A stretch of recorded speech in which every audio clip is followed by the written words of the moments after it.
Alors, bonsoir à toutes et à tous. Voilà, bon Hachem, on va démarrer un nouveau Sefer, Sefer Vaïkra, ouais, qui traite essentiellement des corbanotes. Donc, jusqu'à présent, on a parlé dans le Sefer Shemot, dans le livre de Shemot, essentiellement c'est l'exode des Bnei Israël en Égypte. D'accord.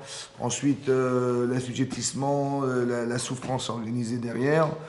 Hachem nous libère d'Égypte, d'accord. On ressort d'Égypte avec tous les miracles que ça avait engendré. Après, on va se retrouver dans le désert, on va accepter la Torah, on fait le vaudor entre-temps, et à la suite de ça, Hachem, donc on se réconcilie avec Hachem, et à ce moment-là, on va construire le Mishkan. En fait, le Mishkan est la représentation, quelque part, de la réconciliation entre le peuple juif et Akadosh Baruch Hu. Voilà, c'est le Mishkan. Ok. Et là, on va démarrer la paracha de Vaïkra. Et là, on va parler essentiellement des korbanot. Alors, la paracha démarre comme ça. Vaïkra el Moshe, Vaïdaber Hachem elav be'ol moed les morts. Donc Vaïkra el Moshe, donc il fait appel à Moshe, Hachem, Vaïdaber Hachem elav, et Hachem lui parle. Me'ol moed, depuis la tente d'assignation, en lui disant Daber el ben Israël vatalehem, donc parle aux enfants d'Israël et dis-leur Adam qui acrive Miken Korban Hachem. Adam, lorsqu'un homme approchera un sacrifice pour Hachem, Minavema ou Minabakar, depuis, à partir d'animaux domestiques, qui sont du gros bétail et du petit bétail. Donc Bakar c'est du gros bétail et Tson c'est du petit bétail. Takrivo et Korbanchem, vous approcherez votre sacrifice. Donc on dit Adam, c'est Adam qui apporte le Korban. Ensuite c'est marqué Veim Ola Korbano, et s'il apporte un sacrifice, s'appelle Ola. Mina Bakar, Zachar, Tassim, Yakrivino, le Petachon Moed, Yakrivoto, Lirtsono, Lifne Hashem. Ok. En fait, la difficulté qu'on a, il y a beaucoup de sortes de korbanot, des sacrifices qu'on va devoir apporter. Il y a des sacrifices qui sont des sacrifices qui sont liés au fait de remercier Hachem. Ça s'appelle un korban nedava, un don. Il y a des sacrifices qui sont des shlamim, des korbanot qu'on apporte quand on fête quelque chose. Oui. Alors on doit être heureux et joyeux de pouvoir manger cette viande dans toutes les fêtes qu'on organise, que ce soit Pessah, que ce soit Shavuot, Sukkot. Il y a des korbanot qui sont des korban de faute. D'accord. Des khataot, ça s'appelle des khataot, korban khatat, que lorsqu'on faute, on a porté un korban. Après, la question qu'on doit se poser, ouais, qui est très importante, c'est de comprendre le sens du sacrifice. Pourquoi, nécessairement, quand on a fauté, par exemple, oui, aujourd'hui, on n'apporte pas de sacrifice, on est bien d'accord. Pourquoi devoir sacrifier un animal?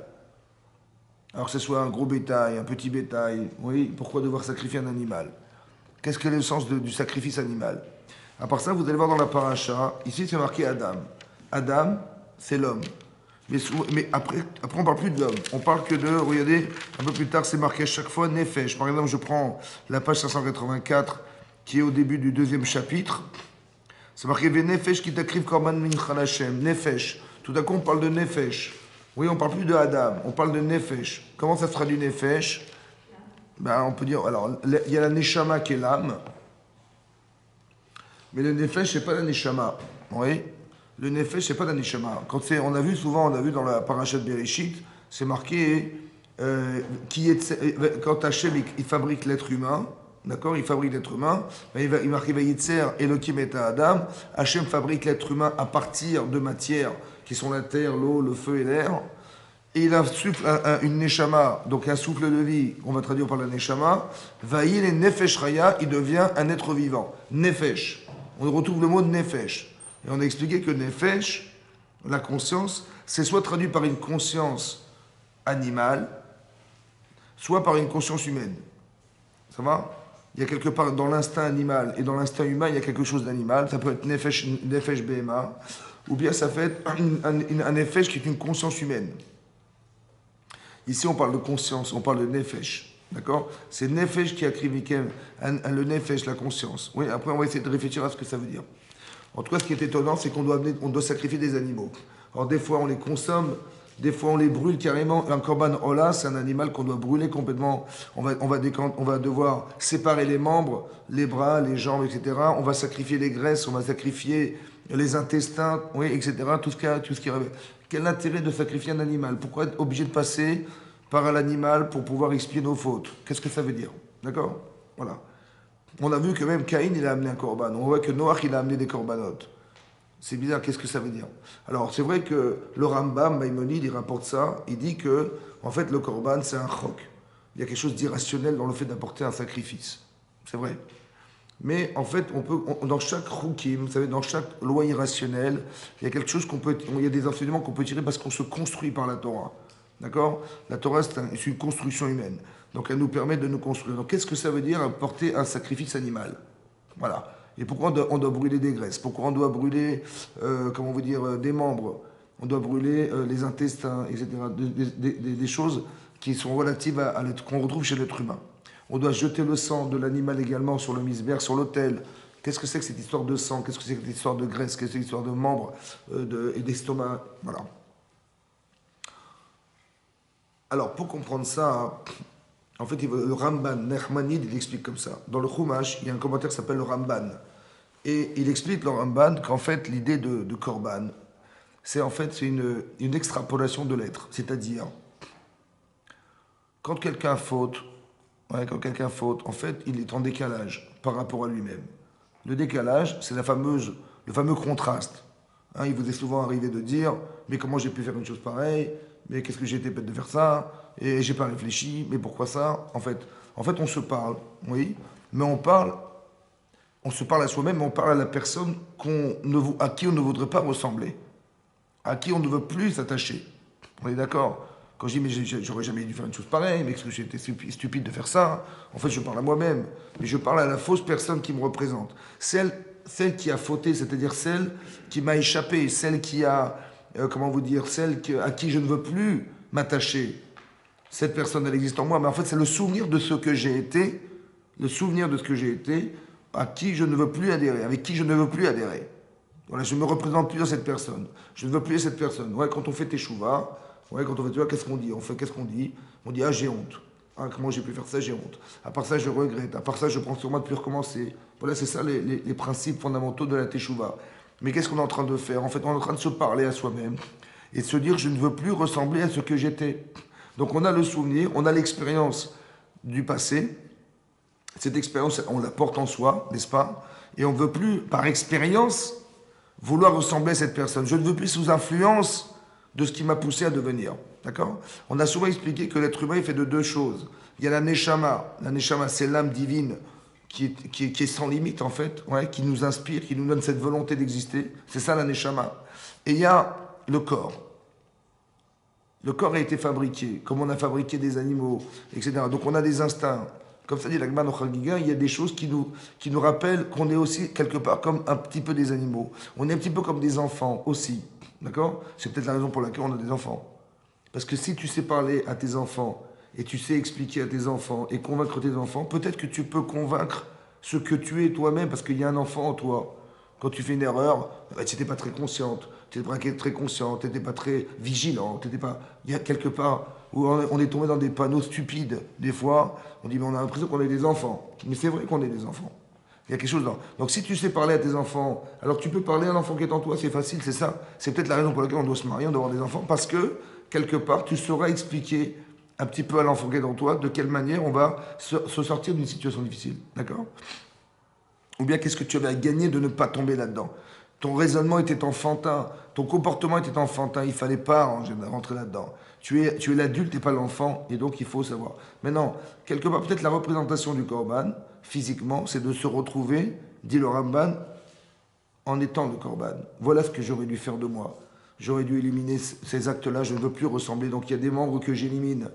Il y a des graisses, un surplus qui a fait que je suis tombé dans la facilité, cette zone de confort qui fait que, vous avez vu, quand on a des petits brûlés sur les côtés, c'est qu'on a un petit peu trop mangé, ça va. Mais bon, ça veut dire quoi? Ça veut dire que, en fait, peut-être j'aurais dû faire autre chose, j'aurais dû faire autrement, j'aurais dû faire attention à ma santé, mais c'est l'enfant qui est en moi qui fait ça, vous avez compris? Alors ça, je le condamne, ça, je l'élimine, je le brûle. Autant les membres, autant les entrailles, c'est quoi? Vous savez que dans l'estomac, il y a plus de nerfs que dans le cerveau. Quand quelqu'un qui est heureux, ça se ressent. Quelqu'un qui a des stress, il a mal au ventre. Mais parce qu'il y a quelque chose dans le ventre. Et on dit les besoins corporels, ils démarrent du ventre. On démarre de là. Et donc c'est peut-être pour ça que je me suis fait avoir. J'ai été manipulé par ce désir qui intellectuellement m'a poussé à agir de la sorte, alors que j'aurais jamais dû suivre mon cerveau. Mon cerveau n'aurait jamais dû suivre ce comportement. C'est pour ça qu'on a souvent expliqué qu'il faut tout le temps et faire très attention à ça, que votre cerveau soit libre. Votre cerveau n'est pas suspendu à vos désirs. Jamais. C'est lui qui décide si ce désir est nécessaire ou il n'est pas nécessaire. C'est vous qui décidez.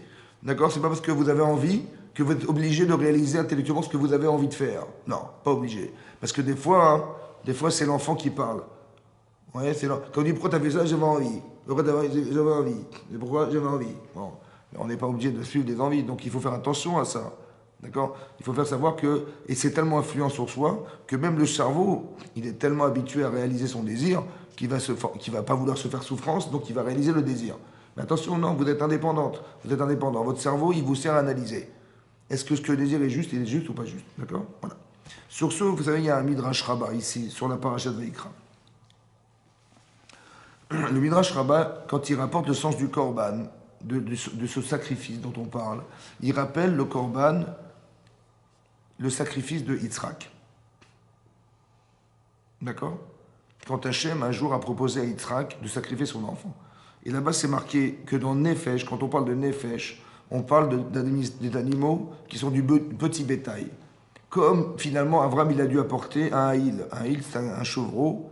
Oui, un chevreau qui fait partie du menu bétail. Comme ça dit le Maharal de Prague. Le Maharal de Prague, il explique dans la paracha, ce midrash.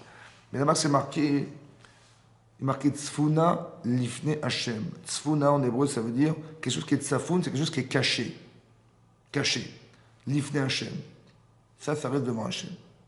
Ce qui est caché dans le cœur de l'homme, dans le cœur de l'être humain, se retrouve dans... C'est ça qu'Hachem y voit. Il scrute et il trouve ce qui est caché. De quoi il s'agit?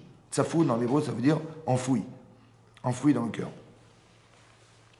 De quoi parle le Midrash? Là-bas, il ramène, on a vu déjà dans la paracha de Vayera, c'est marqué Achara devarim haele. Après ces paroles, Hachem va éprouver Abraham. D'accord? Là-bas, au nom du Midrash, dans Rashi, c'est marqué le Satan, le mauvais penchant, il vient dire à Abraham, il vient dire à Hachem qu'Abraham, il a fait un grand festin. Vous savez que quand il a sevré son enfant, Abraham, il a eu un enfant qui s'appelait Yitzhak. Et lorsqu'Yitzhak a eu 2 ans, il a sevré cet enfant. Il était sevré. Et donc, à 2 ans, il a fait un mishté gadol. Il a fait un grand festin. Et là-bas, on explique que ce festin, ce n'est pas ce qu'il a proposé à manger qui était grand, c'est les gens qu'il a invités à ce festin qui était grand.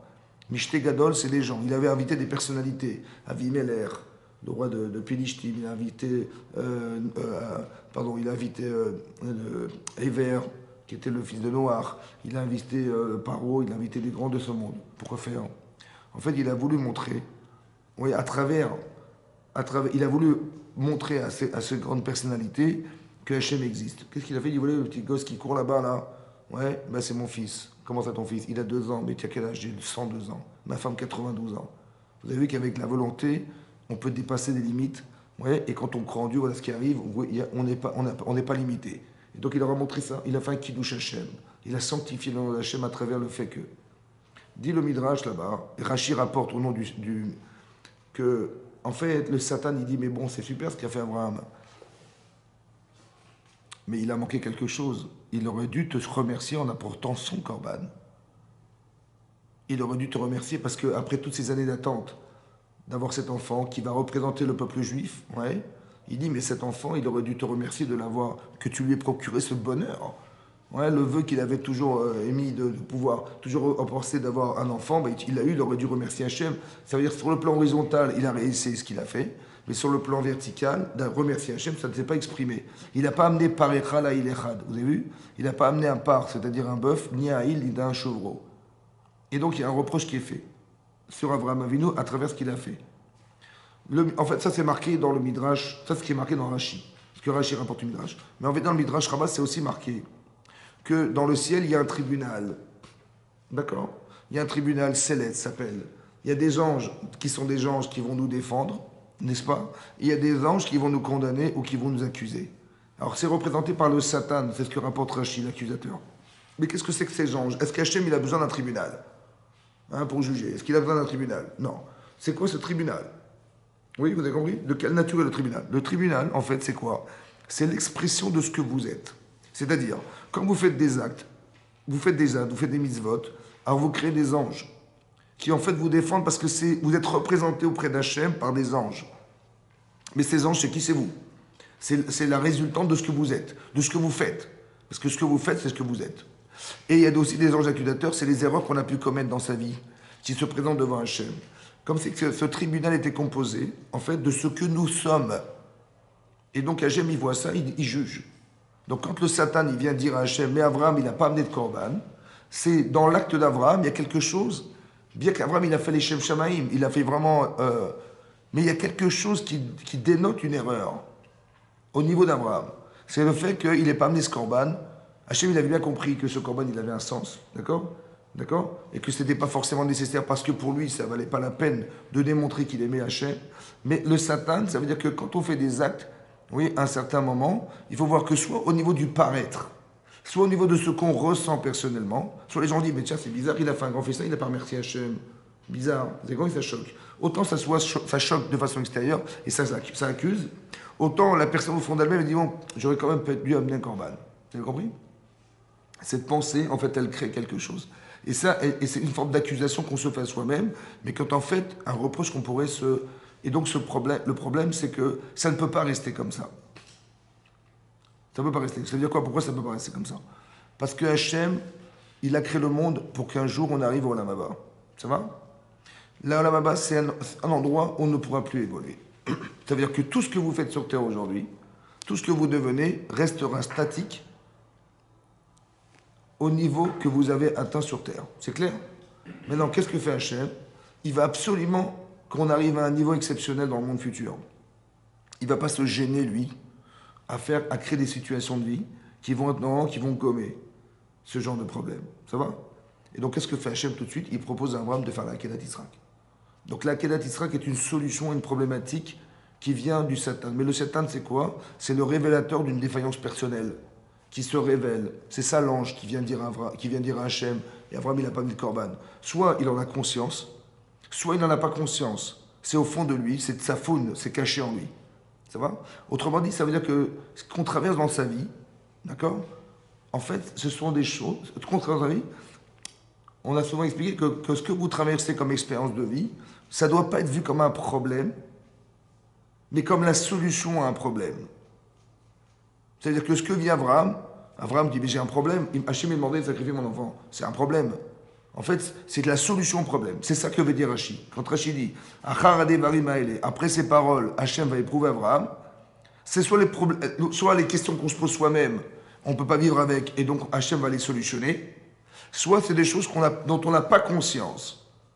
Par exemple, il vous arrive un truc, vous dites, mais je ne sais pas à quoi ça vient répondre. Il m'arrive un truc, je ne comprends rien. Je n'ai pas compris à quoi ça sert. Ça va? D'accord? En vérité, pourquoi on ne comprend pas? Parce que ça répond à rien, parce que c'est quelque chose dont on n'a pas conscience.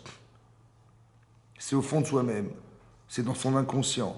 Mais même ça se travaille. Même ça a une influence sur la conscience. Vous avez compris? Et même, je vais me dire même plus.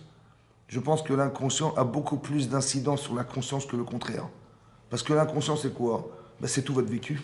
C'est toute votre vie, en fait, qui est derrière. Donc il y a un gros paquet comme ça d'inconscient qui est bourré d'informations et qui va forcément influencer vos actes présents, c'est comme ça. Donc Hachem, il le sait. Et le Yitzhara aussi, il s'amuse avec. D'accord? Donc c'est pour ça que Hachem, il va absolument éliminer ça. Et donc qu'est-ce qu'il fait? Il propose des solutions. Il faut savoir que ce que vous vivez, c'est pour ça qu'on dit que ce qu'on vit, c'est les Tova. C'est pour le bien. Oui, bien que ça ne paraît pas forcément bien, c'est vrai, mais ça va forcément répondre à quelque chose. Forcément répondre à quelque chose chez moi. Forcément. Que je le comprenne ou que je ne le comprenne pas. Par exemple, vous allez rentrer dans une parfumerie, vous n'allez rien acheter, mais vous ressortez parfumé. C'est comme ça. Je suis rentré dedans, je voulais acheter des parfums, je n'ai pas acheté de parfum. Je suis ressorti, de toute façon, je sens parfumé. Tout ce que vous allez traverser va forcément être influent sur vous. C'est obligatoire. Donc, soit vous l'avez compris, tant mieux, soit vous ne l'avez pas compris, mais ce n'est pas grave. Ce qu'il ne faut surtout pas, c'est refuser ce que je vis. De dire, ah non, non, j'aurais préféré ne pas. C'est-à-dire que toute la forme d'influence qu'a pu avoir l'événement sur soi, je l'ai refusé. Surtout pas. Vous avez compris ce qui se passe? Voilà. Donc, qu'est-ce qui va se passer? Hachem a abandonné à Abraham de sacrifier son enfant. Ce qui est incohérent. Pourquoi c'est incohérent? Parce que si le problème de départ, c'est de ne pas avoir remercié Hachem en apportant un korban, n'est-ce pas? Il aurait dû apporter un korban pour dire merci. Donc, logiquement, Hachem aurait dû dire, amène-moi un korban. Amène-moi un sacrifice animal. Mais il n'a pas demandé un sacrifice animal. C'est bizarre. Au final, il va amener un sacrifice animal. Puisqu'au final, il y a un bélier qui était là-bas, coincé dans un buisson, depuis la création du monde, et qui était là, planté là, qui attendait qu'on le prenne en sacrifice. C'est ce qui a marqué dans le Pirkei Avot. Mais ça veut dire qu'au final, il va apporter son corban. Mais pourquoi il est obligé de passer par une difficulté aussi intense pour arriver finalement à réparer quelque chose qui n'avait rien à voir? Vous avez compris? Il aurait dû apporter. Le Satan dit, ah, il t'a pas remercié, il n'a pas mis de corban. Il n'a pas mis de sacrifice pour te remercier. Ok. Ok. Ben alors je lui ai demandé, il va exprimer ce sentiment de gratitude qu'il a vis-à-vis d'Hachem, c'est ça, oui? Pourquoi il donnait son fils, qu'il n'a pas avec son fils? D'accord. Et Hachem, il sait pertinemment combien se coûte le corban. Et il sait combien coûte l'enfant. Il sait Hachem. Comment il a osé proposer à Abraham d'amener son enfant à la place du corban. Vous avez compris?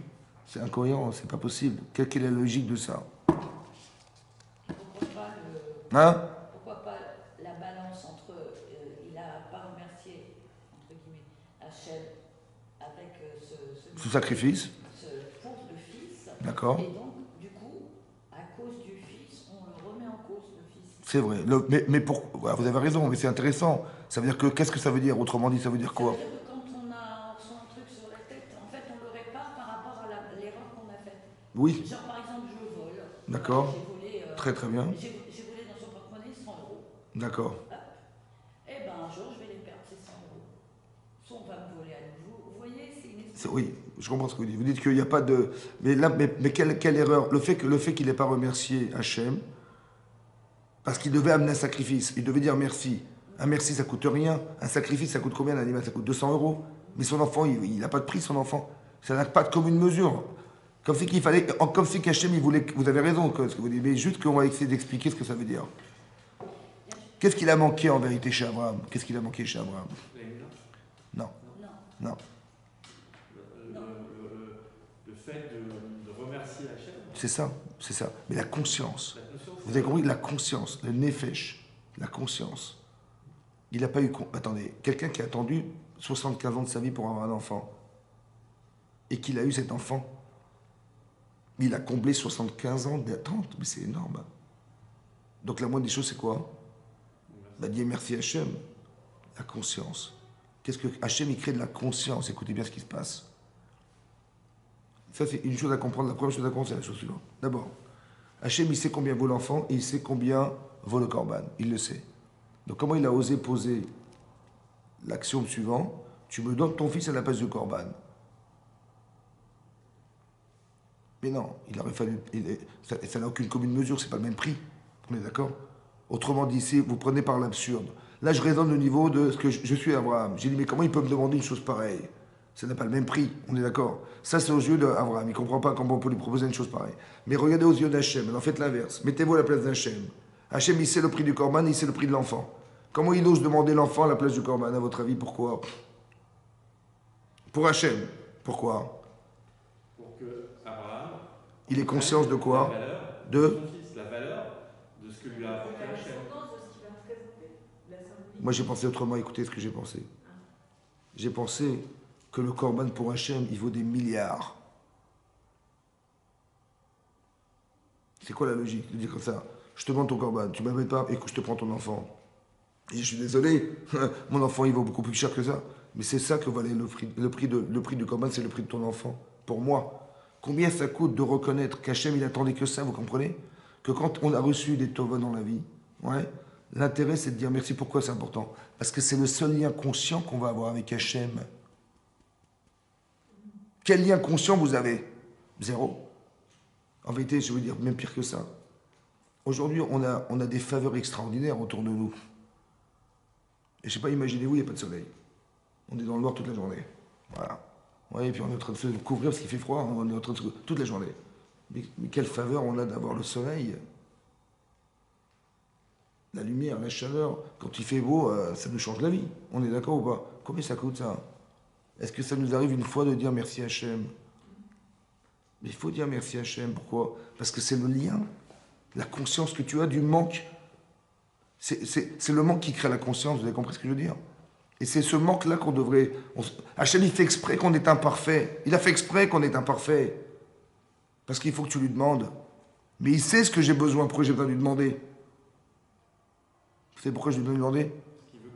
Parce qu'il veut que ça... Je veux que ça passe par toi. Et quand j'ai dit c'est toi, il m'a dit super, je vais le faire. Et quand il va le faire, je vais reconnaître que c'est lui.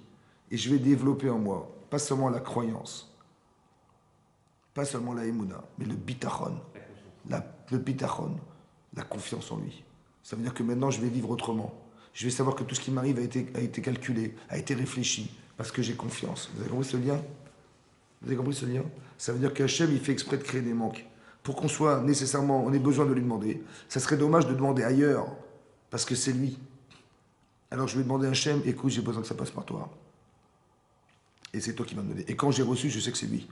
Comme je vous avais expliqué une fois, je vous l'ai dit comme ça. C'est marqué dans la paracha de Shemot. Quand Paro est mort, les d'Israël, ils ont crié vers Hachem. Vaïzarakou el Hachem.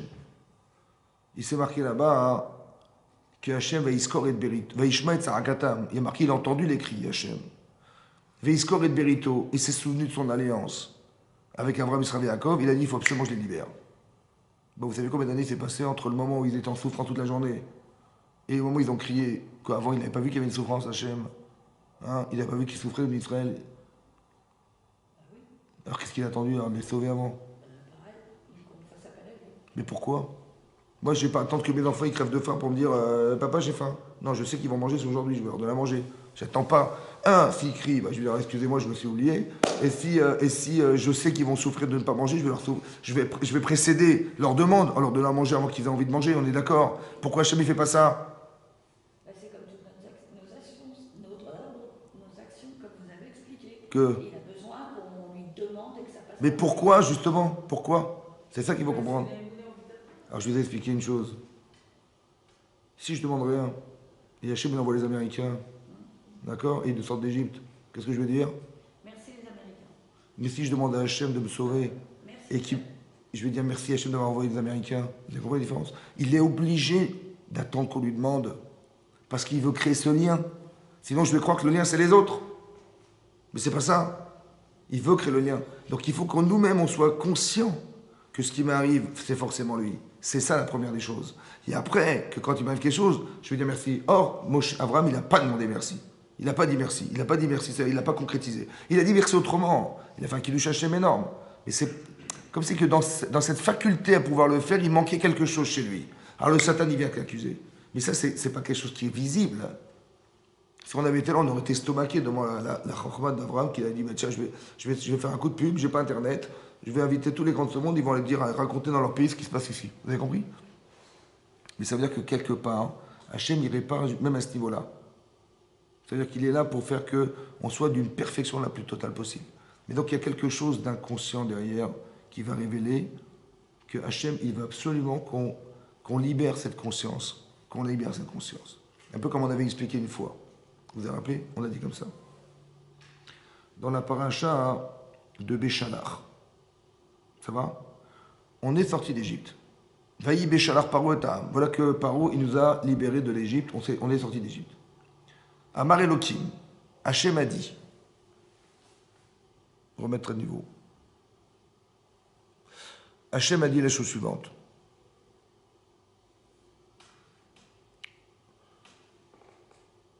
Il a dit que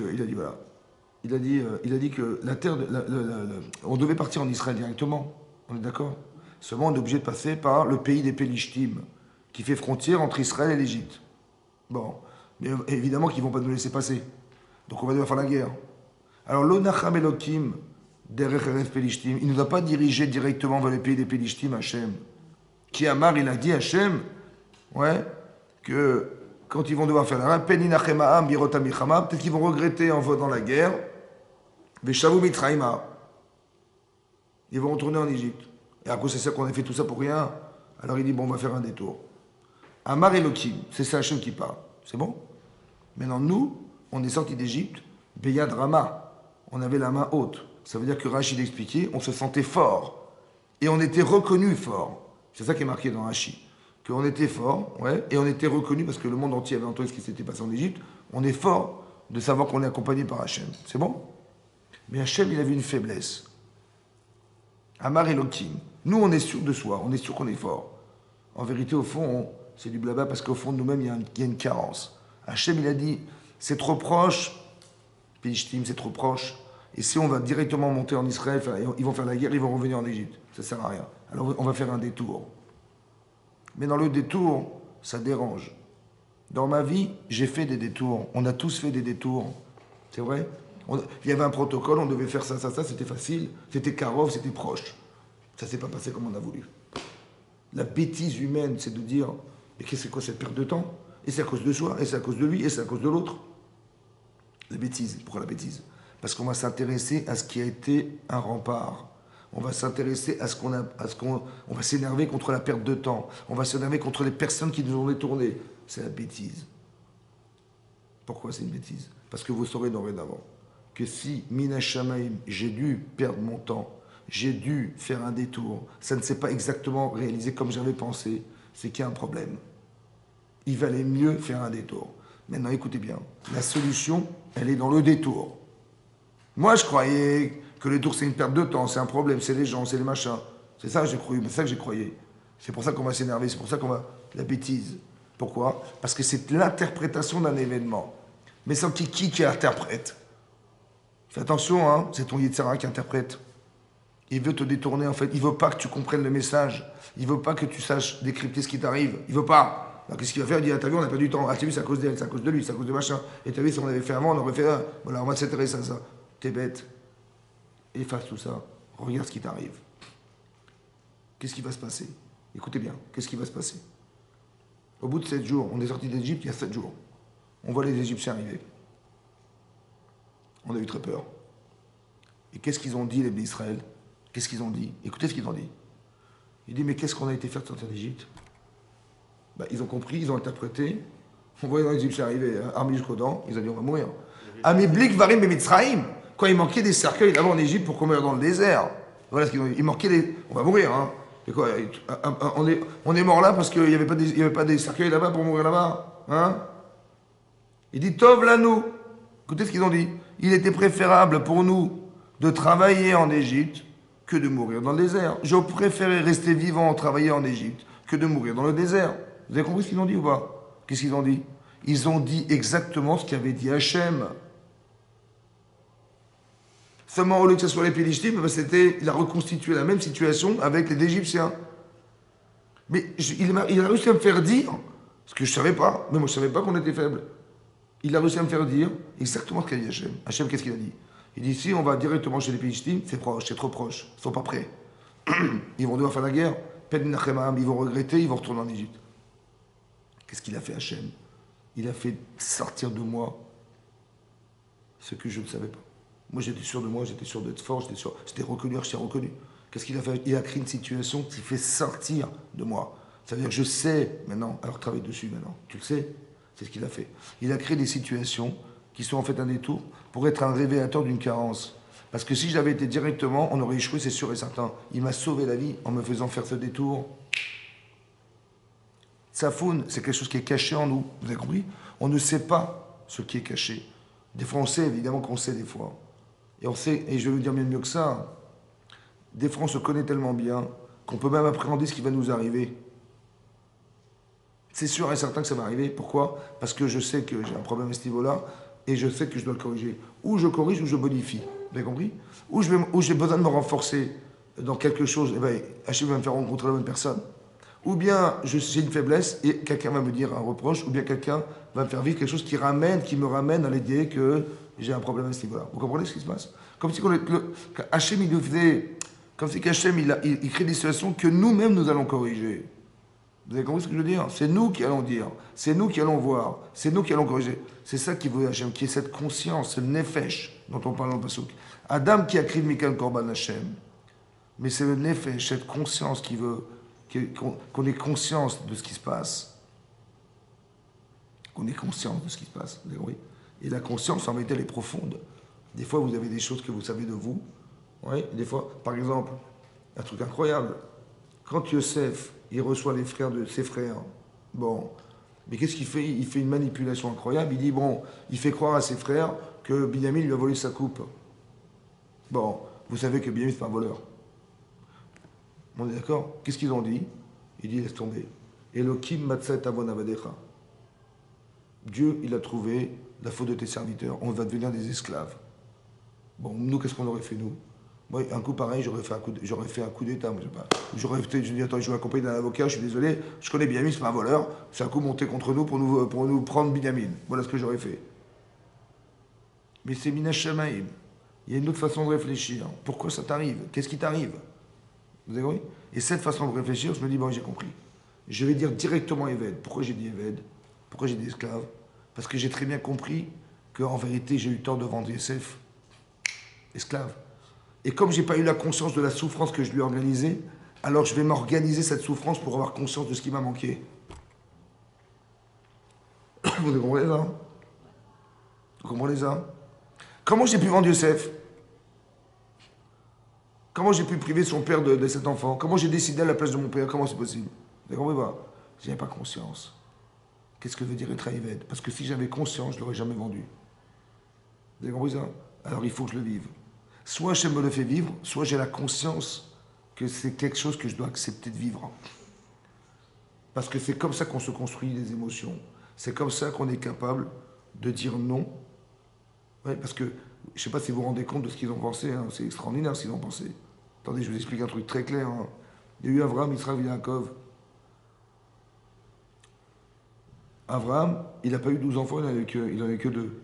Yitzhak, il n'a pas eu 12 enfants, il n'en a eu que 2. Yaakov, il a eu 12. Les 12 Shvatim. Mais Yaakov, c'est celui qui a réussi. C'est celui qui a fait que le clan Israël va se construire à partir de ces 12 enfants. On est d'accord ou pas? Vous êtes les 12 enfants. Vous êtes les 12 enfants. Vous êtes le résultat de tout le travail qu'a fait Avraham, Yitzhak et Yaakov. Est-ce que vous allez dire, bon écoutez, on laisse tout tomber. Ouais, on va devenir des esclaves. Attends, tu te rends compte de ce que tu dis ou pas? Tu te rends compte ou pas? Tout le projet est tombé à l'eau. Tu peux décider. Tu dis, ouais, on a fauté, on assume. C'est énorme. C'est énorme. Ça veut dire qu'ils ont une telle véracité en eux qu'il n'y a rien qui peut faire, qui va les empêcher de faire ce choix. Si on n'a pas mérité, on n'a pas mérité. On ne va pas se faire du cinéma. C'est un truc de malade. On doit dire, bah, ça va, c'est bon. En vérité, dans mon intérêt personnel, je ne vais surtout pas venir à Eved, surtout pas, ça va pas quoi. Et puis, c'est pas seulement, je suis responsable de tout ce qui a été fait par nos grands-pères, et je vais quand même continuer ce qui a été fait quand même. Et donc, j'ai beaucoup d'arguments pour faire que je n'accepterai pas ce que je suis en train de vivre. Vous avez compris? Cette liberté de penser, c'est énorme. De dire non. Il y a des fois des choses inconscientes, oui, qui sont difficiles à déterminer. Par exemple, dans la paracha de Shelach Lecha, on arrive à la frontière d'Israël. D'accord? Qu'est-ce que vient faire le peuple? Le peuple va demander à Moshe Rabbeinu, écoute, on voudrait explorer la terre d'Israël. On veut voir qui est-ce qui habite, il faut faire la guerre, on veut y aller. Demande, dit le Midrash, pourquoi ils ont voulu absolument aller visiter la terre d'Israël? Hein? Regardez ce qui est marqué dans le Midrash. Marqué dans le Midrash, il faut que je remette le cours. Marqué dans le Midrash, ils ont dit voilà, Hachem, il nous a promis Kol Tuv Baaretz. Tout ce qui se trouve en Israël nous appartient. C'est quelque chose qui a été validé par Hachem, qu'il a dit à Abraham. D'accord? Il dit mais si nous on ne va pas explorer la terre, qu'est-ce qu'ils vont faire les habitants d'Israël? Ils vont cacher les trésors. Et ce qu'avait promis Hachem ne se réalisera jamais. On a un devoir d'aller explorer la terre. Donc il voulait absolument. Donc a priori, ça a été fait les Shem Shamaim. Pourquoi ça a été fait les Shem Shamaim? Pourquoi? Parce que Moshe Rabbeinu, il n'a pas senti le parti pris qu'il y avait derrière. Or, on sait pertinemment, dit le Gaon, que Moshe Rabbeinu, il avait une capacité de névoie. Donc il pouvait voir des choses. Et à part ça, même quand parce qu'il a marqué Shelach Lecha. Lecha. C'est quoi Lecha? Rachid dit Ledartecha. Pas, je ne veux rien te dire. Donc je t'inspire en rien. Mais tu as un da'at. Il avait une capacité mentale exceptionnelle, Moshe Rabbeinu. Oui? Et c'est marqué là-bas qu'il était capable de lire à travers les personnes ce qu'ils avaient comme intention et qu'est-ce que ça cachait derrière. Et pourtant, il n'a rien vu. Il n'a pas senti le parti pris derrière. Si déjà Moshe Rabbeinu, qui est extérieur au parti pris, il n'a pas vu. Ouais, que finalement ils ont voulu être riches en Israël. Ouais, ils n'ont pas vu. Alors eux-mêmes, comment ils ont pu voir? Comme ça, ils demandent leur Dessler. Comment tu peux imaginer que quelque chose qui est aussi enfoui en la personne, qui n'est pas visible par Moshe Rabbeinu avec la capacité mentale qu'il avait, de psychanalyse qu'il avait de voir derrière tout ce que ça cachait, il n'a pas vu. Alors eux, comment ils auraient pu voir? Donc s'ils n'ont pas pu voir, comment ils ont été punis? De toute façon, c'est impossible de décrypter ce genre de choses. Même Moshe n'a pas vu. Il n'a pas senti. Comment ils ont été punis? Évidemment, ils sont morts, c'est ils sont morts, les gens qui ont. Mais comment c'est possible? Qu'est-ce que tu peux leur reprocher? C'était pas perceptible. Le Rav Dessler, il dit comme ça. Bien qu'en vérité, c'est très difficile, l'objectivité est très complexe. Mais au fond, si tu veux vraiment savoir, tu peux savoir. Ça veut dire que Hachem, il n'a pas laissé au Yetzer Hara la capacité à masquer toute la vérité. Au fond de toi, si tu veux vraiment, vraiment savoir ce qui fait obstacle à ta vie et ce qui t'empêche de vivre, tu peux fouiller, tu peux demander, tu vas trouver. C'est parce que sinon, c'est impossible qu'on ait pu, que les Méraglim, les explorateurs, ils soient morts dans le désert. C'est pas possible. Parce que si c'était pas perceptible, il y a des choses enfouies dans la personne qui sont, comme j'ai parlé d'inconscient. En fond, tu dis, mais on va explorer la Terre là, pourquoi faire? Parce que Hachem, il a promis. C'est un argument intellectuel. Mais il est nourri de quoi cet argument intellectuel? Je dis, allez pour Hachem. Ou bien, attendez, ils vont gâcher les trésors et nous alors? On veut être riche en Israël. Je ne sais pas. Est-ce que c'est parce qu'ils ont. Qu'est-ce qui anime? C'est le fait d'être riche en Israël? Ou c'est le fait de vouloir exprimer la volonté d'Hachem qui avait fait le vœu à Abraham de pouvoir nous faire entrer en Israël avec les richesses qui vont avec? Je ne sais pas ce qu'ils pensent. Qu'est-ce qui articule cette volonté d'aller explorer la terre d'Israël? Est-ce que c'est le fait d'être riche? De ne pas perdre cet argent? Ou c'est le fait de réaliser la promesse qu'a faite Hachem à Abraham? Je ne sais pas. Moshe n'a pas vu que ce parti pris il était présent. Avec toute la psychologie qu'il avait, il n'a pas vu. Alors s'il n'a pas vu, a fortiori, ils n'ont pas vu. Il dit non. Même si c'est caché de toi, tu peux savoir au fond de toi-même. Tu peux savoir ce qui fait que... quel est l'intérêt de cette volonté d'agir? Au fond de toi, tu peux savoir.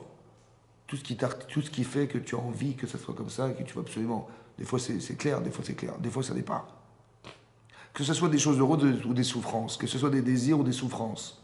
Au fond, il y a quelque chose qui anime. Il faut solutionner ça. Mais non, au fond de toi, tu le sais ou tu ne le sais pas. Mais sache que c'est ça. C'est ça le tribunal qui se présente devant Hachem.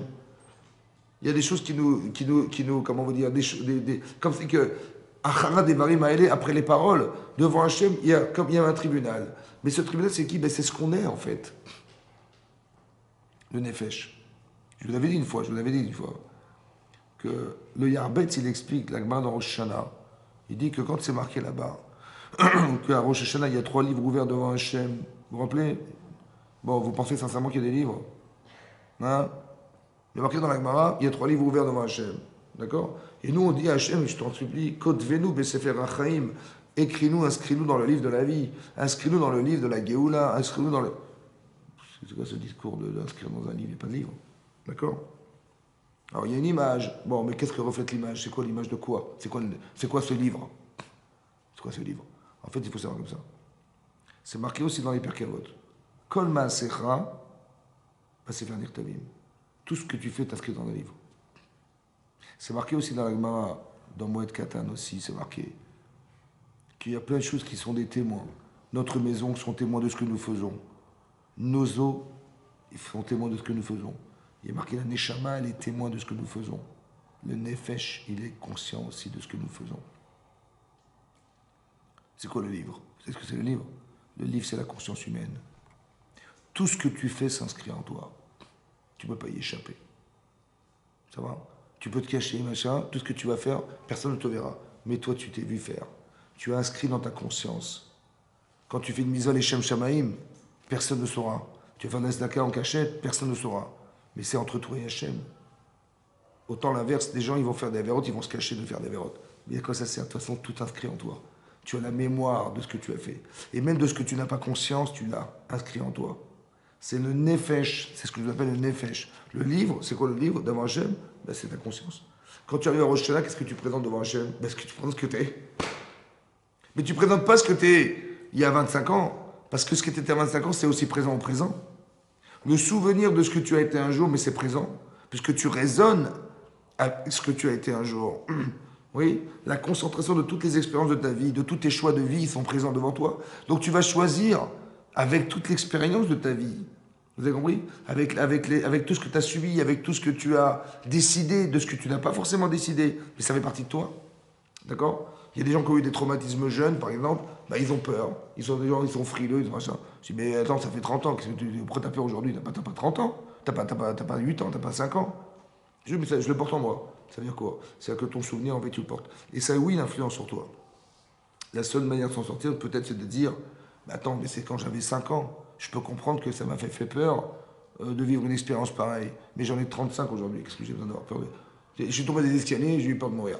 Bon. Mais t'avais quel âge? Mais j'avais 5 ans. À 5 ans, je peux comprendre. Mais aujourd'hui, si tu tombes des escaliers, qu'est-ce que tu fais? Bah, qu'est-ce que je fais? Bah, je me lève. Ou je vais appeler les pompiers, ou je vais à l'ambulance, je vais à l'hôpital. Et ça va, tu te sens bien? Oui, ben ça va, il n'y a pas de problème.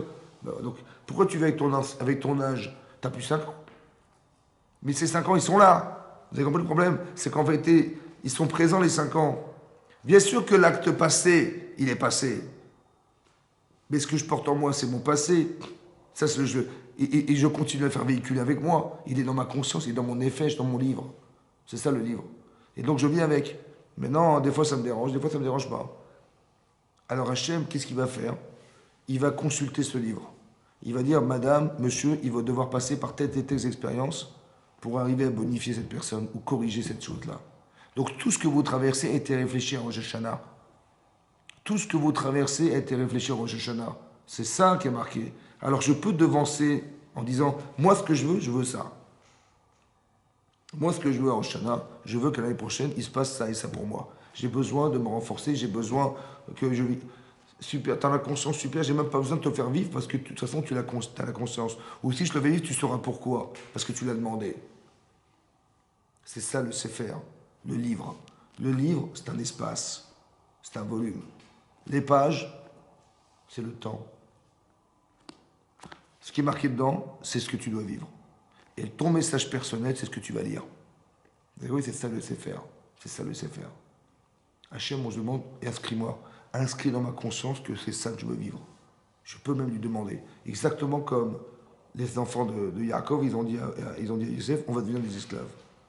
Pourquoi? Parce que je sais exactement ce que j'ai besoin de vivre. Je sais exactement ce que j'ai envie de faire de ma vie. Vous avez compris? Maintenant, le degré qu'on atteint, on ne le connaît pas, forcément. C'est pour ça qu'on a aussi des épreuves. Pourquoi faire? Pas pour nous descendre, comme on pourrait l'imaginer, mais pour nous faire prendre conscience de ce qu'on a réussi à devenir. De réussir à devenir. Par exemple, mettez-vous à la place d'Abraham Avinu. D'accord? Hachem dit à Abraham, tu vas faire la Brit Mila. Bon. Ok, il avait 100 ans, Brit Mila, 100 ans. Il a fait lui-même. Au bout de 3 jours, on sait dans quel état on est quand on a fait la Brit Mila adulte. D'accord? Donc il devait être complètement abattu. Qu'est-ce que fait Hachem? Alors qu'Abraham, il voulait absolument recevoir des invités, il voulait faire l'hospitalité, faire une mitzvah, d'accord? Qu'est-ce que fait Hachem? Il lui envoie la chaleur torride. Bon, Abraham, il comprend pas ce qui lui arrive. Il dit, mais Hachem, il sait pertinemment que j'ai envie de faire une mitzvah, de recevoir des gens. Oui? Mettez-vous à sa place 2 minutes et vous demandez à Eliezer, votre serviteur, bah tiens, écoute, va voir dans la rue s'il y a des gens qu'on puisse les recevoir. Il est au pied de sa porte, il attend, alors qu'il est en souffrance, en très grande souffrance, Abraham. Et malgré la douleur et la chaleur, il dit quand même à son élève, Eliezer, va voir dehors s'il y a des gens qu'on fasse l'hospitalité. Il revient, il n'y a personne dans la rue. Comment vous vous sentez? Vous êtes Abraham, qu'est-ce que vous imaginez? Qu'est-ce que vous imaginez? Vous êtes Abraham, vous avez envie de recevoir un homme? Quelle frustration, non? Oui, mais qu'est-ce que vous imaginez? Qu'est-ce que vous avez dans la tête? Qu'est-ce qu'Hachem il veut? Comment vous l'interprétez? C'est une interprétation, attention, hein. C'est ce que je dois m'imaginer. Qu'est-ce que je m'imagine? Bah, Tim, il fait un coup pareil. Hein, qu'est-ce que vous imaginez? Dites-moi la vérité. 1, 2, 3. Hein? Comment? Bah, évidemment, mais c'est frustrant. Mais j'ai envie de faire les mitzvahs. Il dit non, qu'est-ce que je me dis? Je dis, attends, bah, Dieu, ou j'ai fait une bêtise, là, il va pas de ma mitzvah. Ou alors il me dit, mais rentre chez toi, je veux pas tes mitzvot, t'as pas compris, je veux pas tes mitzvot. C'est ça, non? Hein? On va culpabiliser. Écoutez-moi bien. C'est lié de ça. Interprétation. Tu dis, mais qu'est-ce que ça veut dire? Bah, tu dis, bah, moi, si on me fait ça, bah, ça veut dire qu'on me ferme les portes. Ouais. Il m'a mis la chaleur, là, il m'a dit, fais la mila, pour dire, je vais t'éclater, et à part ça, tu vas voir que je vais te mettre la chaleur, je vais te la rajouter en plus. ça qu'on s'imagine. Il m'a mis des bâtons dans les roues. Hein. Mais c'est frustrant parce que j'avais tellement envie de le faire. Et je suis là, j'attends les gens, et je vois qu'il n'y a personne dans la rue. Et c'est une chaleur exceptionnelle qui n'était pas prévue. La météo n'avait jamais prévu une chaleur pareille. Mais c'est sûr que c'est lui, ça. Donc qu'est-ce que je me dis? Je dis, bah ouais, c'est bon. J'ai dû faire une affaire, hein, j'ai dû faire des trucs. Maintenant, Rachid dit là-bas, pourquoi il a mis la chaleur? Parce qu'Hachem, il avait tellement pitié d'Abraham, le pauvre miskin. Il était malade. Il a dit, je ne vais surtout pas qu'on le dérange. Vous avez compris? Il faut toujours réfléchir les tovas. Arrêtez de vous torturer et de vous culpabiliser alors que vous voulez faire des mitzvot. Vous avez compris ce qui se passe? Moi, il s'est dit, tu vois, regarde ce qui t'arrive. Tu voulais faire la mitzvah, soi-disant la mitzvah, mais c'est une blague. Et tu peux même pas d'abord, tu peux même pas bouger. Et à part ça, si tu veux bouger, bah où tu vas aller? Et si tu vas aller, bah rien avec la chaleur qu'il y a, mais tu peux même pas recevoir des gens. Donc tu peux pas te bouger, t'es handicapé. En plus de ça, les gens sortent pas de chez eux, alors ça sert à rien que tu veux t'embêter. Rentre chez toi. Et Abraham, il va absolument recevoir des gens. Qu'est-ce qu'il lui a dit Hachem, à votre avis? Comment vous avez compris? Maintenant, il le protège d'un autre côté. Il lui dit non, tu sors pas, tu es trop fatigué. Mais finalement, il amène des anges. Alors, il s'est contredit, Hachem. Mais il s'est contredit parce que si tu veux pas qu'il se dérange, Abraham, alors n'amène personne. Et si tu veux, alors enlève la chaleur et laisse les gens sortir. Oui, mais ça, c'était des Melachim qui devaient lui. C'est pas logique. Soit tu dis, tu mets la chaleur pour ne pas qu'il se dérange, donc il va rester chez lui sans bouger. Oui. Et si vraiment, vraiment, tu penses qu'Abraham, il est malgré tout capable de pouvoir recevoir, alors enlève la chaleur et laisse sortir les gens, puisque tu as mis la chaleur pour éviter que les gens se dérangent, Abraham. Donc enlève la chaleur et laisse les gens sortir. C'est une contradiction. Vous avez compris qu'il s'est contredit, Hachem, là? Il n'y a pas de contradiction. Pourquoi il n'y en a pas? Premièrement, ça veut dire comme ça, écoutez bien. Vous ne saurez jamais combien vous tenez à la mitzvah. Combien? J'en sais rien. Combien tu tiens à la mitzvah? J'en sais rien. Combien elle est forte chez toi, la mitzvah? J'en sais rien. Alors j'ai dit comme ça, fais la brit mila. Bon, j'ai fait la brit mila. Au bout de 3 jours, comment tu te sens? Capoute. Et alors, t'as envie de faire la mitzvah ou pas? Et oui, j'ai envie de faire la mitzvah. Super, bravo. Ça veut dire que le désir de la mitzvah, il est plus fort que tu ressens, la douleur que tu ressens, plus fort que toi. L'inverse, normalement, tu dis, ah, je suis malade, ma femme, je lui dis, écoute, tu décroches le téléphone, laisse-moi tranquille, je veux pas qu'on me dérange. C'est ça que j'aurais dit. Mon corps, il est plus fort que le désir de ma mitzvah. Lui, c'est l'inverse. Hachem dit, bravo. Deuxièmement, je te rajoute de la chaleur. Comment tu te sens? Accablé. Et alors, tu veux faire la mitzvah? Il dit, oui, j'ai encore envie. Super, bravo. Ah, vraiment, bravo, bravo. Vous avez compris? Il ne faut jamais traduire négatif. Toujours savoir qu'Hachem, il veut m'apprendre quelque chose. Hachem, il n'a pas besoin de savoir. Il voulait juste il me fasse savoir que dans ton inconscient, il y a une telle volonté qu'elle dépasse la douleur de la brite et la chaleur du désert. Quand la cavote, super. C'est ça qu'il a voulu te dire. Et c'est tellement fort qu'Hachem, il va garder la chaleur. Pourquoi faire? Parce qu'Abraham, il va faire un acte de chesed. Finalement, il va donner à manger à des anges. Oui, non. Mais avec quelle intensité derrière? Surnaturel. On est d'accord ou pas? Alors Hachem, il va utiliser ce pouvoir surnaturel qu'a exprimé Abraham de faire du chesed pour nourrir dans le désert de façon surnaturelle des gens qui vont être des descendants d'Abraham. Vous avez compris ça? Vous avez compris? C'est pas qu'il aurait dû en enlever la chaleur et laisser les anges sortir. Non, non, non, non. Il a laissé la chaleur, il a envoyé des anges. Mais pourquoi il a envoyé des anges, à votre avis? Il avait envoyé des bédouins. C'est pourquoi il a envoyé des anges? Parce qu'Abraham, c'est plus un homme. Il est capable de se dépasser. Il est tellement spirituel que sa réalité n'est plus une réalité humaine. Alors on envoie des anges. C'est possible dans la vie que des fois vous vous défoncez, vous vous dépassez complètement. C'est très possible que ce que vous avez autour de vous n'est pas humain.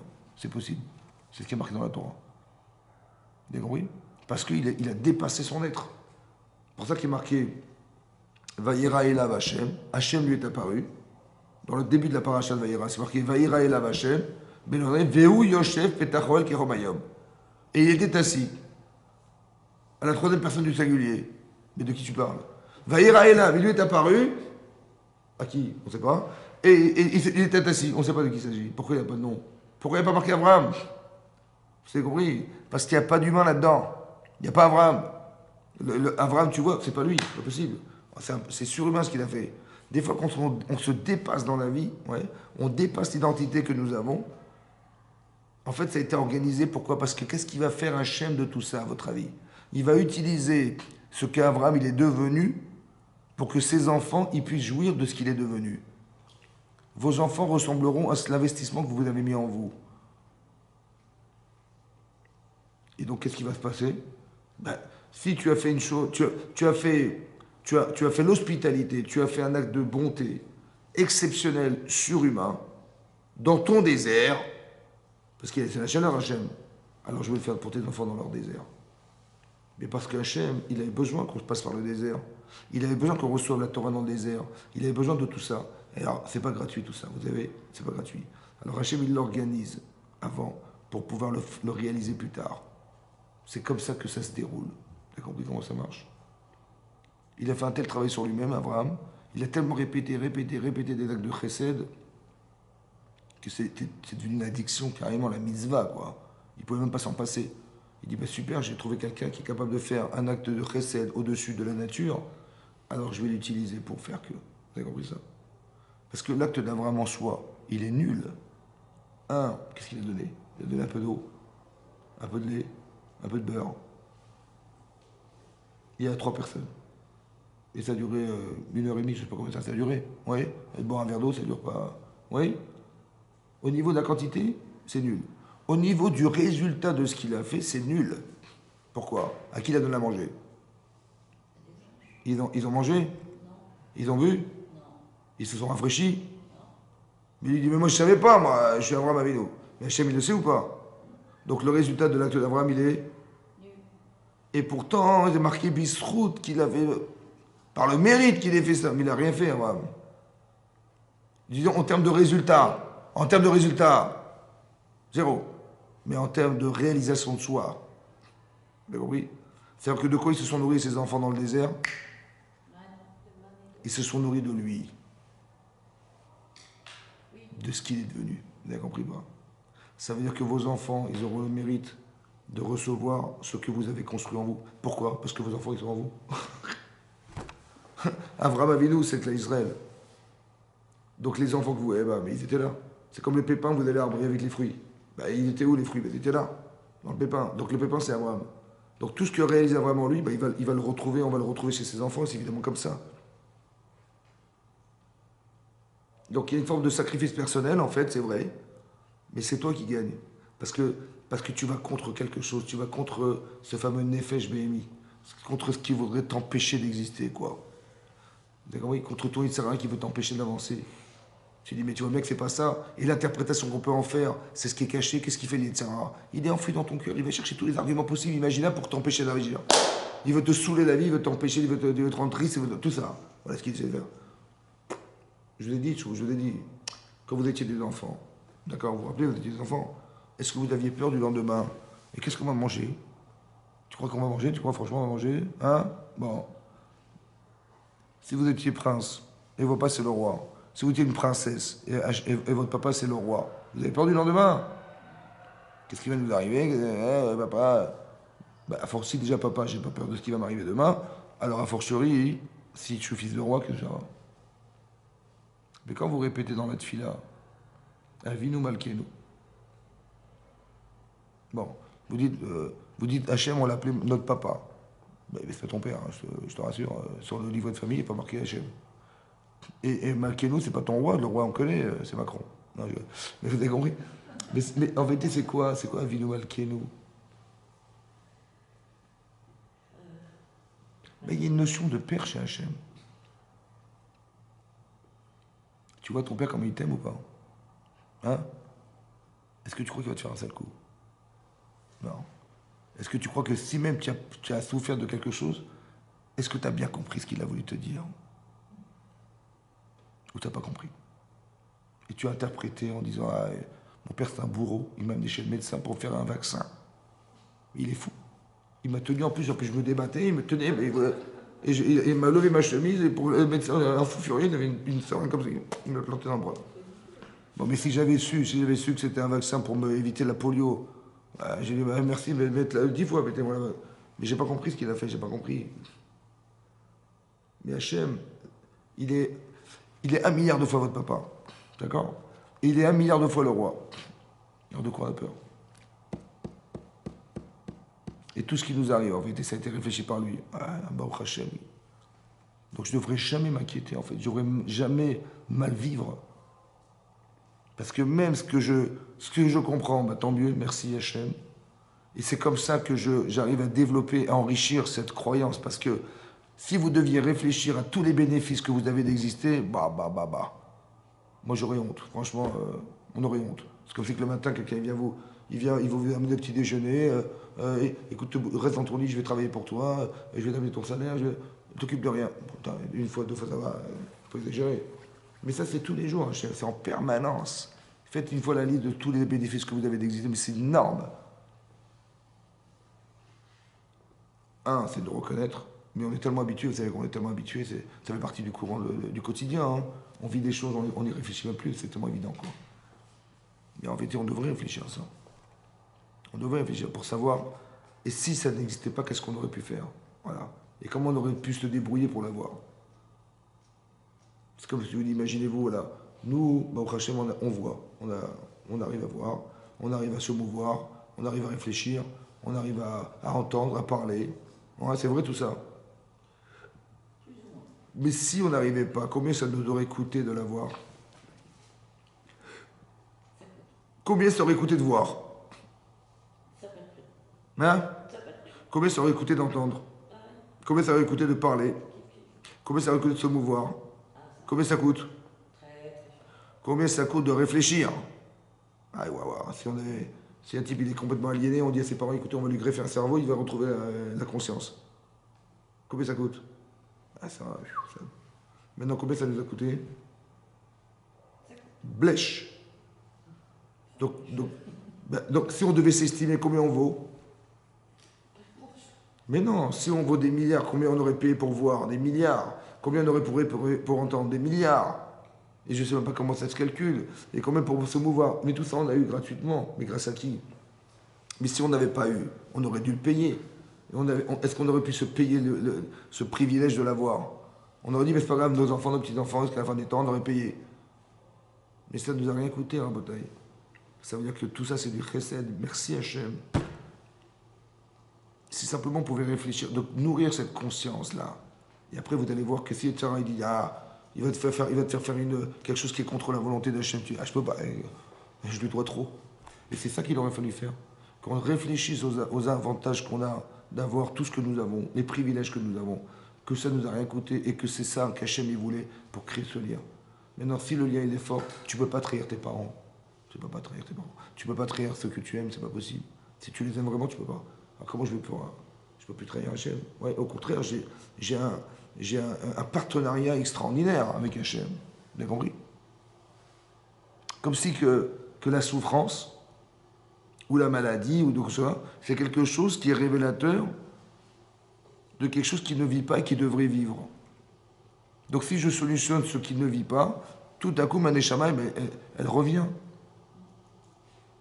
C'est ça la teshuva. La remise en question, c'est ça la teshuva. Peut-être que la maladie, c'était un référent d'une défaillance interne, et que ça ne pouvait continuer à exister que dès l'instant où je corrigeais ce qui m'empêche de faire vivre cette personne. C'est ça. Vous avez compris ce que je veux dire? Des fois c'est grave, des fois c'est moins grave. C'est pour ça qu'il ne faut jamais être triste dans la vie. C'est la bêtise, parce que la tristesse, ça amène... Parce que, en fait, ce qui est essentiel, c'est mon cerveau. Donc si je ne peux pas m'en servir parce que je suis triste en permanence, ou j'ai des inquiétudes, je ne peux jamais m'en servir. Alors je ne peux pas réfléchir, donc je ne peux pas réfléchir, qu'est-ce que je vais faire? Non, il ne faut pas, il faut libérer tout ça. C'est un jeu de dupes et c'est comme ça. À l'intérieur de notre cœur, il y a l'Yetzer. Il veut faire que ça. Il veut que nous angoisser, que nous faire croire des trucs, que nous faire... Il faut savoir ce qui est vrai de ce qui est faux. C'est pour ça qu'on étudie la Torah. C'est pour savoir que c'est faux tout ça. D'accord? Et c'est pas possible que vous allez faire une mitzvah, on va vous mettre des bâtons dans les roues. C'est comme ça que mon fils il est en train d'étudier et je le vois étudier et je lui éteins la lumière. C'est possible. Il va débrouille-toi. C'est n'importe quoi. Si mon père il va faire un truc pareil, jamais. Donc pourquoi je vais imaginer que quand un truc ne va pas, c'est comme on veut, c'est que... Il n'y a aucune raison. Vous avez compris? Il vaut mieux positiver sa vie en pensant ce que j'ai à gagner d'être proche d'Hachem que le contraire. Et c'est ça l'enjeu finalement, vous avez compris? Le korban, c'est d'arriver à s'imaginer ce qu'on n'aurait jamais dû être. Alors je le sacrifie, ce truc. C'est ça l'animal. J'utilise l'animal, c'est la partie animale qui est en moi en fait. Ce sang, on aurait dû le jeter. Ce membre, il aurait dû jamais exister. Je ne veux plus ressembler à ça. C'est comme une sorte de triatamétim. C'est la résurrection de ce qui est mort, entre guillemets. Cette personne, j'en veux plus, je l'enterre. Je veux être la bonne, la vraie personne, la personne positive, la personne qui a des ambitions, qui a des... Voilà. Et celle qui m'empêche des trucs, et si vraiment j'ai fait des bêtises, c'est que, ok, je fais tu vois. Et celle-là, je ne veux plus avoir. Comme une femme, elle va au mikvé, d'accord? Pour faire.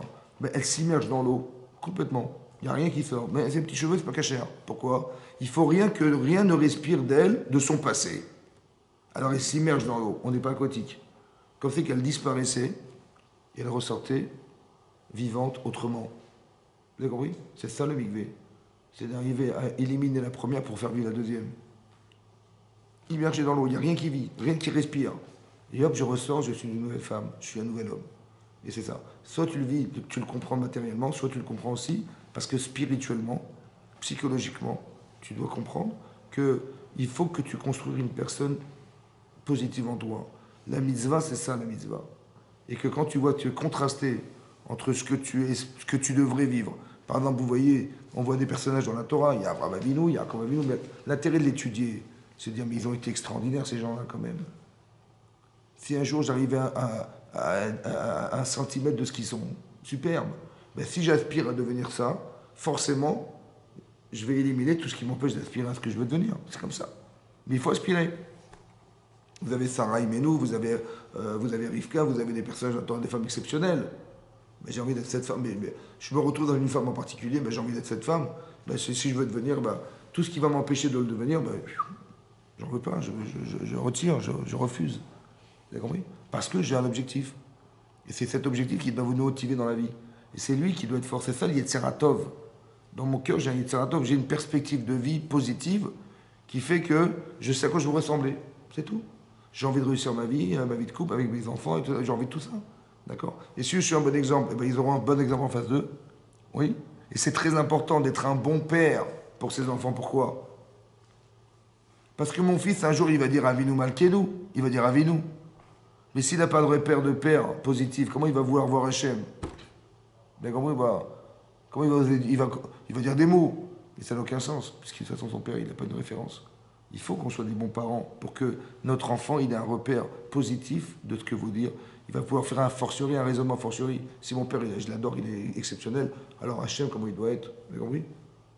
Si je peux faire appel à mon père, si mon père c'est un confident, je peux faire appel à Hachem. Vous avez compris? Je peux basculer. Mais si je suis un mauvais père, il ne pourra jamais faire cette bascule. Jamais il pourra la faire. C'est pour ça qu'il faut faire attention à ce que vous représentez en tant que mère ou en tant que père. Parce que c'est des valeurs qu'on doit développer. C'est ça. Le sens du korban, c'est une sorte de... Korban, ça vient de karev. Karev, c'est le rapprochement. Tu te rapproches d'Hachem de cette manière. En disant, je ne veux pas être ça, je veux être ça. Mais je sais que c'est un problème corporel. Je sais que tous les problèmes, ils viennent du corporel. Je sais. Alors c'est la partie animale que je veux enlever. J'ai envie d'évoluer. Ça va? Et c'est ça que je vais faire. C'est pour ça qu'on amène un korban. Parce qu'il faut que tu vois ce que tu aurais pu être, le shalom. J'ai dit, non, mais ça, j'aurais plus de cette personne-là. Voilà ce que j'aurais dû être. Non, je veux vivre. Je veux exister. Alors je me donne les moyens. Quand fait que je devais formuler ça de façon physique pour arriver à ce que mon corps il comprenne ce langage. Moi je l'ai compris intellectuellement, mais est-ce que mon corps il a compris? Alors il a eu peur. Ouais. C'est comme vous voyez la sécurité routière, pour nous obliger à mettre la ceinture, ce qu'on n'a pas envie de mettre, il a fallu nous montrer des accidents ralentis, d'un type sans ceinture. Ouais. Mais quand on a vu ça, on dit oh là là, mais je vais la mettre demain la ceinture, c'est sûr. Mais en vérité, j'avais très bien compris qu'il fallait la mettre. Mais pourquoi j'ai besoin de voir une image pareille? Parce que mon corps, il n'a pas envie. Ça bloque, vous savez, ça serre la poitrine, toute la journée, c'est pas... En fait, j'ai pas envie. Donc là, il va avoir envie. Là, quand il va voir ça, il va dire, ah ouais, d'accord, je vais la mettre tout de suite. C'est pas un problème intellectuel, c'est un problème corporel. L'image, elle répond à un corporel. Quand je vois le korban, je m'imagine, c'est moi. Wow, j'ai besoin de voir, c'est comme ça. J'ai besoin de ressentir. Et ça vient répondre à quelque chose de corporel. On n'est pas dans l'intellect. On est dans la... parce que la véritable émouna, elle peut se formuler verbalement, mais est-ce qu'elle se vit? Je ne suis pas sûr. C'est-à-dire que je peux dire, oui, bien sûr, Dieu, mais quand il m'a un truc, j'ai oublié Dieu. C'est pas normal. C'est-à-dire que ça reste des mots sans être fondamentalement vécu. Vous avez compris?